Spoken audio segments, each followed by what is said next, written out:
rights? Do you really know your rights? Well, beginning today, Wild Consumptions will be feeding you the most important medicine you may ever receive. Beginning with the Articles of the Constitution, let us feast on that which really matters. We hold these truths to be self-evident that all men are created equal, that they are endowed by their Creator with certain unalienable rights, that among these are life, liberty, and the pursuit of happiness. Today, we will be exploring the second of the 10 Bill of Rights, right to bear arms. Currently, Congress is attacking our constitutional rights. The rogue politicians are doing everything possible to remove our God-given rights. There was a time when I had my head in the sand. Then I found out that power players pass lies for truth and truth for lies, especially in areas of life and health. I used to stay quiet, and now I speak up. I red pill my family, I red pill my friends, and I support redpillliving.com.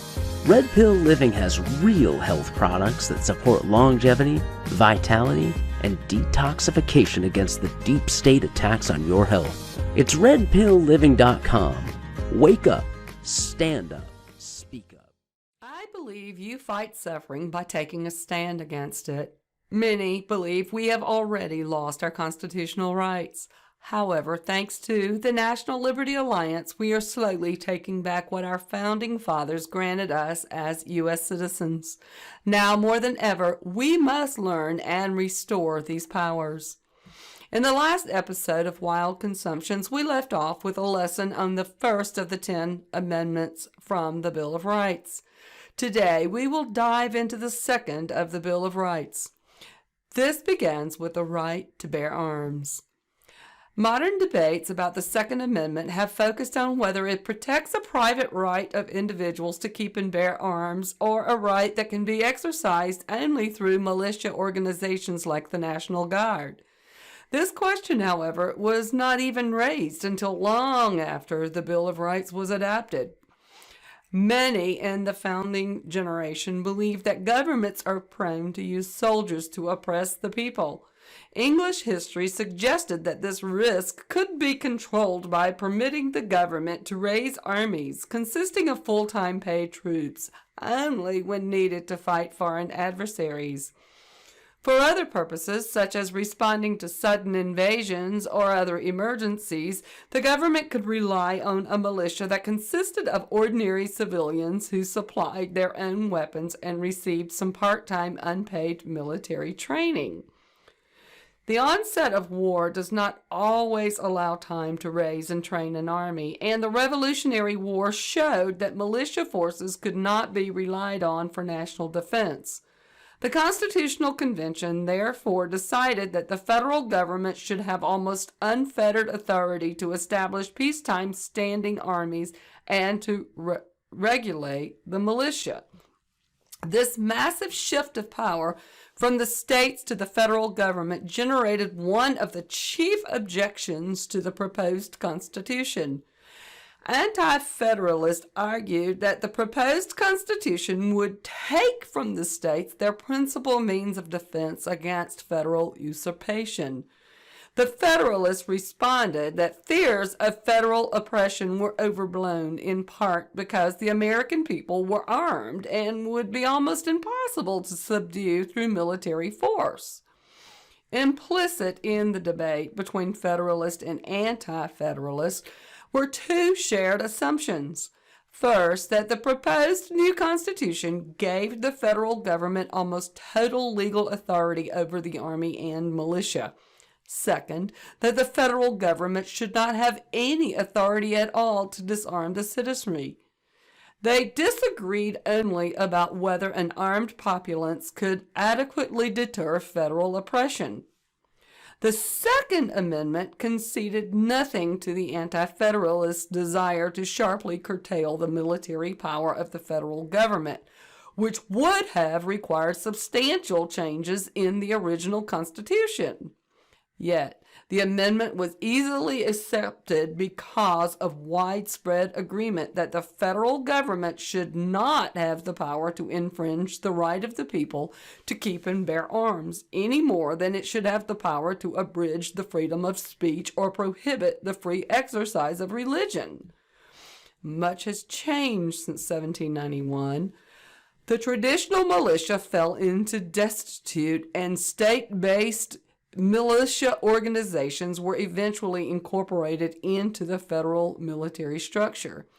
The nation's military establishment has become enormously more powerful than 18th century armies.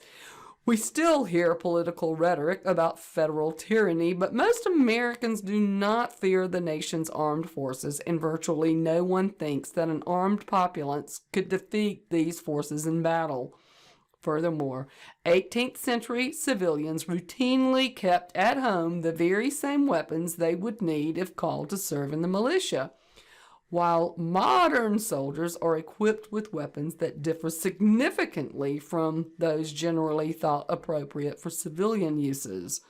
Civilians no longer expect to use their household weapons for militia duty, although they still keep and bear arms to defend against common criminals as well as for hunting and other forms of recreation. The law has also changed. While states in the founding era regulated guns, blacks were often prohibited from possessing firearms, and militia weapons were frequently registered on government rolls. Gun laws today are much more extensive and controversial. Another important legal development was the adoption of the 14th Amendment. The Second Amendment originally applied only to the federal government, leaving the states to regulate weapons as they saw fit. Although there is substantial evidence that the Privileges or Immunities Clause of the 14th Amendment was meant to protect the right of individuals to keep and bear arms from infringement by the states. The Supreme Court rejected this interpretation in United States versus Cruikshank, 1876. Until recently, the judiciary treated the Second Amendment almost as a dead letter. In District of Columbia versus Heller, 2008, however, the Supreme Court invalidated a federal law that forbade nearly all civilians from possessing handguns in the nation's capital. A 5-4 majority ruled that the language and history of the Second Amendment showed that it protects a private right of individuals to have arms for their own defense, not a right of the states to maintain a militia. The dissenters disagreed.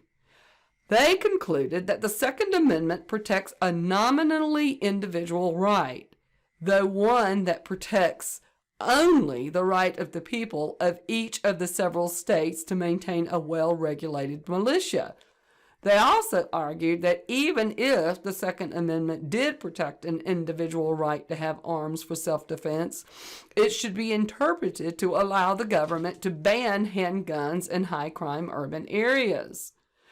2 years later, in McDonnell versus City of Chicago, 2010, the court struck down a similar handgun ban at the state level, again by a 5-4 vote.